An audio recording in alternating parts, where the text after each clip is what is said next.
Hello बच्चों, welcome to my channel. मैं मीनाक्षी जा आ गई फिर से आपके लिए आपका अपना केमिस्ट्री का क्लास लेके। तो बच्चों, अभी हम लोग क्या पढ़ना स्टार्ट किए। अभी हम लोगों ने स्टार्ट किया है आइसोमेरिज्म, जिसमें कल मैंने डिफिनेशन लिखाया था या बताया था आइसोमेरिज्म का, ठीक है। एंड टाइप ऑफ आइसोमेरिज्म बताया था। आइसोमेरिज्म क्या, ऐसे कंपाउंड जिनका क्या होगा, मोलिकुलर फॉर्मूला सेम बट क्या होगा, फिजिकल एंड केमिकल प्रॉपर्टी अलग होगा। क्या होता है आइसोमर्स, क्या होते हैं आइसोमर्स? ऐसे कंपाउंड को कहते हैं जिनका मोलिकुलर फॉर्मूला तो सेम होता है but physical and chemical properties उसकी उनकी अलग अलग होती है। और ऐसे फेनोमेनन को आइसोमेरिज्म कहा जाता है।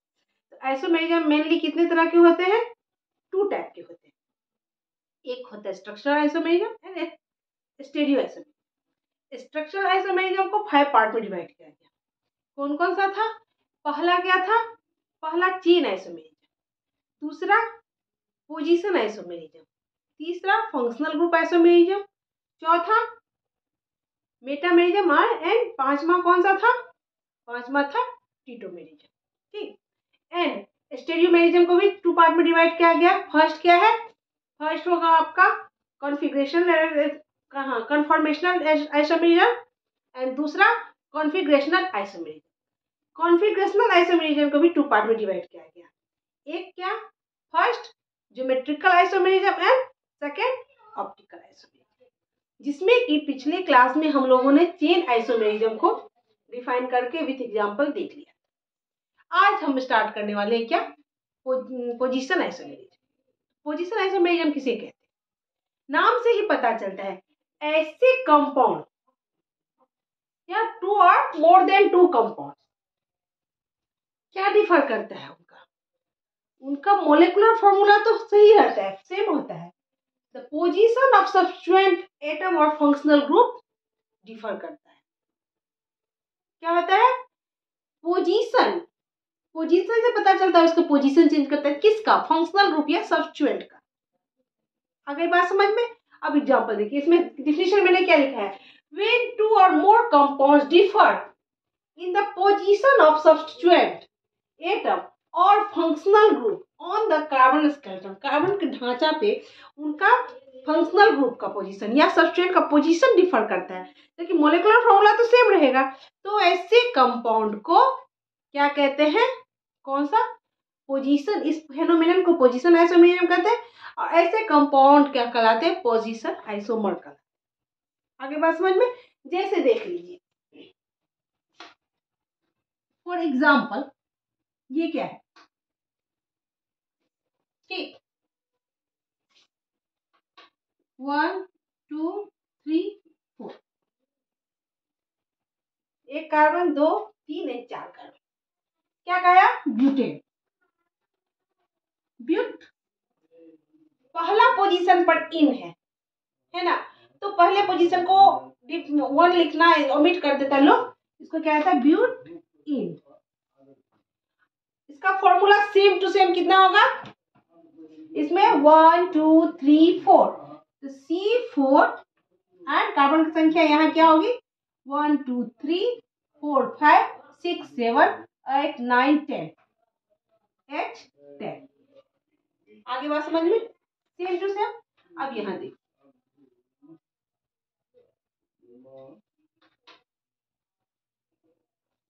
कार्बन की संख्या कितनी है? 1 2 3 एंड 4। ब्यूट, बट यहाँ पे ये इसको यहाँ डाल दो, यहाँ डाल देते हैं। दोनों तरफ से करेंगे तो दूसरे पोजीशन पे ही आएगा, तो यहाँ क्या लिखेंगे? 2n। देखिए, कार्बन की संख्या यहाँ भी 4 ही है, हाइड्रोजन की संख्या 10 ही है, बट इसका जो फंक्शनल ग्रुप है उसका पोजीशन चेंज हो गया। क्या हो गया? इसका पोजीशन चेंज हो गया। सेम दूसरा करके देख लेते हैं एक बार। देखिए,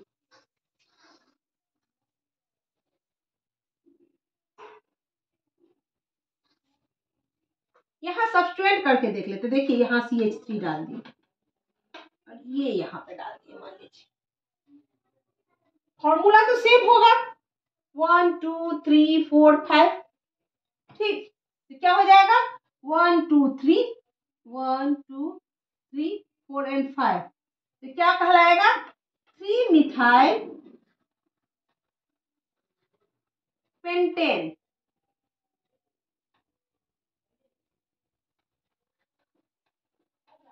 ठीक,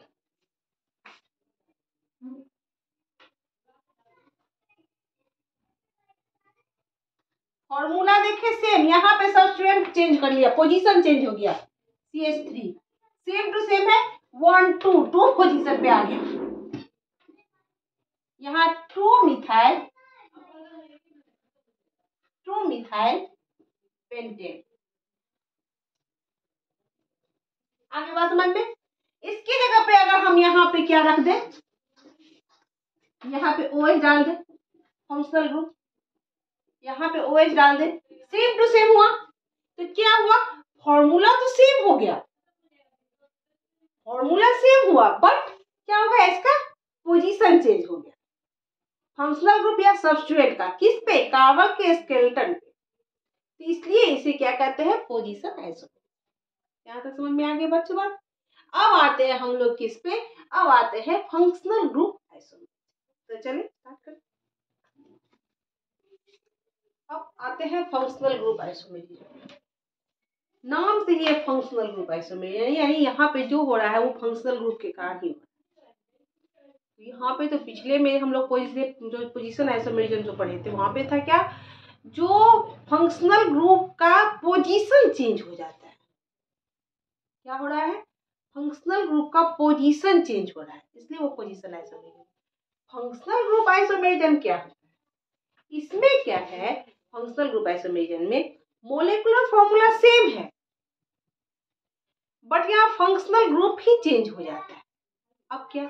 एक ही मोलेकुलर फॉर्मूला है, बट फंक्शनल ग्रुप चेंज हो गया। कैसे? वो देखो, पहले इसका डेफिनेशन देख लेते क्या है। 2 or more compounds having the same molecular formula but differ functional groups। Functional, जैसे देखिए C3H6O, ये एल्डिहाइड है फॉर्मूला, एंड कीटोन दोनों का हो जाएगा। कैसे? अब देखिए एल्डिहाइड का कैसे। CH3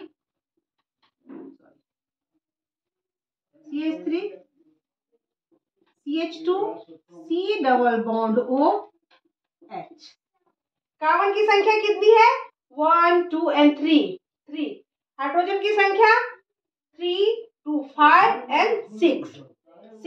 एंड ऑक्सीजन, ये क्या हो जाएगा? 1 2 3। प्रोपेन, कार्बन की संख्या 3 है, तो क्या होगा? Prop single bond N। ठीक, एंड एल्डी, जब कार्बन काउंट किया जाएगा, एल्डिहाइड का कार्बन काउंट किया जाएगा, तो क्या लगेगा? फंक्शनल ग्रुप अल। प्रोपेनल, ये क्या हो गया बच्चों? प्रोपेनल। अब देखिए ये तो हो गया एल्डिहाइड। अब देखिए CH3 C double bond O CH3, carbon की संख्या 1 2 and 3, हाइड्रोजन की संख्या 3 3 6 एंड ऑक्सीजन की संख्या 1। सिर्फ क्या हो गया? ये फंक्शनल जस्ट चेंज कर, मोलेकुलर फॉर्मूला सेम है। मोलेकुलर फॉर्मूला क्या है? सेम है कि नहीं? C3H6O, बट ये फंक्शनल ग्रुप चेंज हो गया। यहाँ ये एल्डिहाइड बन गया और ये यहाँ पे क्या हो गया? कीटोन। तो इसको क्या है? टू, यहाँ मिथॉक्सी क्या बोल सकते हैं? वन मिथॉक्सी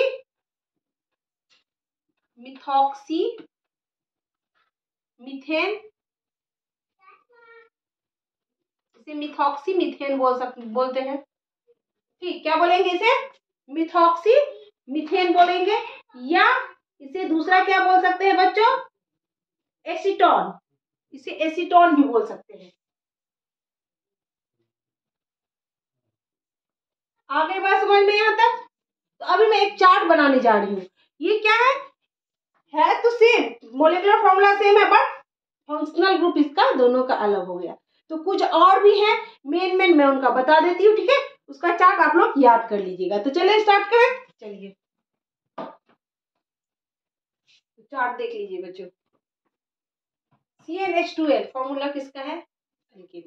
ठीक, CnH2n + 2 अल्केन, CnH2n अल्कीन या साइक्लोएल्केन। साइक्लोएल्केन का भी जो होता है तो क्या होता है? जैसे पेंटेन, ये साइक्लो, ये तो अल्कीन हो गया, मान लीजिए ये हो गया, तो क्या 1 2 3 4, मान लीजिए 1 2 3 4, तो ब्यूटीन इसको लिख सकते हैं। ब्यूटीन क्या हो गया इसका फॉर्मूला, ब्यूटीन का C4H10 हो जाएगा ना, 1 2 3 4 C4H10, ठीक। बट जब साइक्लो एल्केन लिखेंगे तो देखिए यहाँ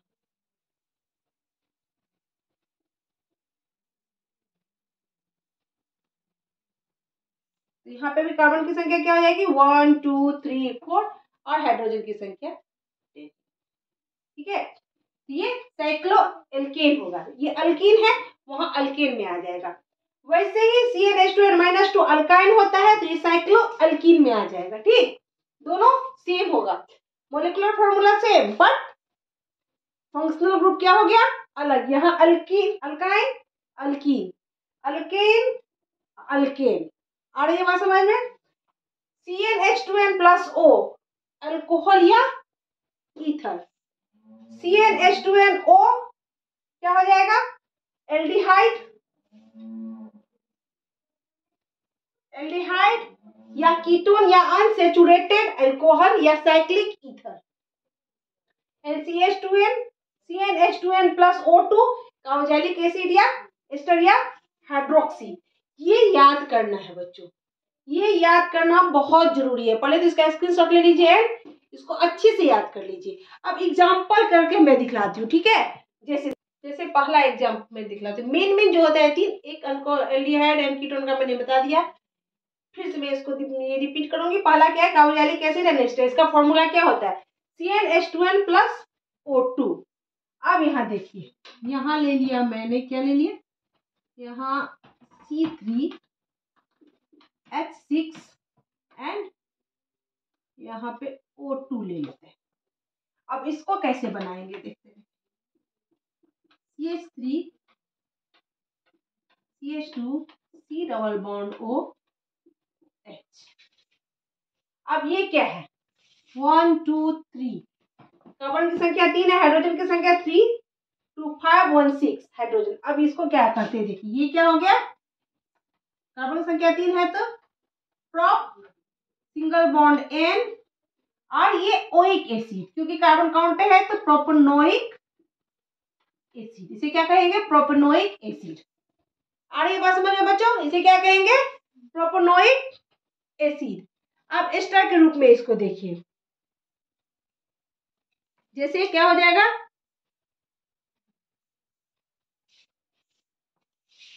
प्रोपेनोइक एसिड। इसके बाद दूसरा देखते हैं। अब यहाँ देखिए CH3 C double bond O CH3। अब यहाँ इसे क्या कहेंगे, इसे कार्बन की संख्या यहाँ 2 है और ये हो गया इसका सब्स्टिट्यूएंट, इसे बोलेंगे इथेनोइक मिथाइल इथेनोएट। क्या बोलेंगे इसे बच्चों मिथाइल, ये सब्स्टिट्यूएंट कहलाए। इसके बाद वाला जो कहा है वो सब्स्टिट्यूएंट हो गया, तो क्या कहेंगे इसे मिथाइल। मिथाइल कार्बन की संख्या कौन सी है तो 1 and 2 इथ, कार्बन की ये सिंगल बॉन्ड है तो A इथेन, ठीक। और एस्टर के लिए O8 होता है तो क्या होता है इथेनोएट। देखिए मोलेकुलर फॉर्मूला सेम है 1 2 3। इसके बाद हाइड्रोजन की संख्या 3 + 2 5 + 1 6 एंड ऑक्सीजन की संख्या 2, इसमें भी वही है 3 3 6 एंड 1 2 3 कार्बन की संख्या ये। लेकिन क्या हो गया ये मोलेकुलर, ये इसका फंक्शनल ग्रुप क्या हो गया डिफर हो गया, तो ये कह रहा है क्या फंक्शनल आइसोमर। दूसरा एग्जांपल, ये तो कार्बोक्सिलिक एसिड हो गया एकदम, बहुत अच्छे से इसको याद कर लेना है बच्चों, बहुत ही अच्छे तरीके से याद कर लेना है। दूसरा में अगर हम लोग देखें क्या एल्डिहाइड और कीटोन का मैंने बताया भी था आप लोगों को, एल्डिहाइड या कीटोन, इसका क्या होता है CnH2n+O। अब देख लीजिए इसका भी मैं करके दिखलाती हूँ क्या, ये इसे ही मान लीजिए C4 C3 कर देती हूँ, C3H6O करके। क्या 3 की जगह पे और भी कुछ ले सकते हैं, ये आसान लग रहा है इसीलिए मैं कर रही हूँ, ठीक है। अब यहाँ देखिए CH3 CH2 C double bond O, यहाँ H, ये क्या हो जाएगा एल्डिहाइड। OH होता है ना, तो ये क्या हो जाएगा बच्चों, ये हो जाएगा एल्डिहाइड। इसे क्या करेंगे प्रोपेनल, कार्बन संख्या 1 2 3 है तो प्रोप, सिंगल बॉन्ड N, और एल्डिहाइड है तो क्या होगा एल, प्रोपेनल। अब यहाँ पे देखिए सेम टू सेम, यहाँ CH3 C double bond O CH3, ये क्या हो गया, ये हो गया आपका एसीटोन। क्या हो गया बच्चों एसीटोन, कीटोन का आ गया, ये हो गया एसीटोन। आ रही है बात समझ में बच्चों। अब तीसरा मैं देखती हूँ, बहुत आसान, और क्या है तीसरा फंक्शनल ग्रुप है अल्कोहल एंड ईथर। क्या होगा अल्कोहल और ईथर। अब यहाँ देखते हैं, देखिए ये क्या हो गया अल्कोहल या ईथर का। तो पहले अल्कोहल का देख लेते हैं, CH3 CH2 OH, क्या CH3 CH2 OH, ये क्या हो गया 1 and 2, कार्बन की संख्या 2 है, इथेन इथेन, और ये क्या हो गया अल लग जाए, ऑल लग जाए तो इथेनॉल, इथेनॉल, इसे क्या कहेंगे इथेनॉल।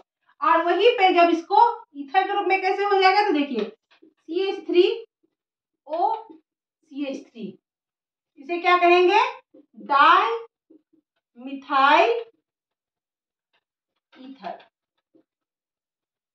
आगे बात समझ में, मोलेकुलर फॉर्मूला सेम है 1 and 2, कार्बन संख्या 2, हाइड्रोजन की संख्या 3 + 2 5 and 6, तो C2H6O, यहाँ भी C2H6O है, बट फंक्शनल ग्रुप चेंज हो गया।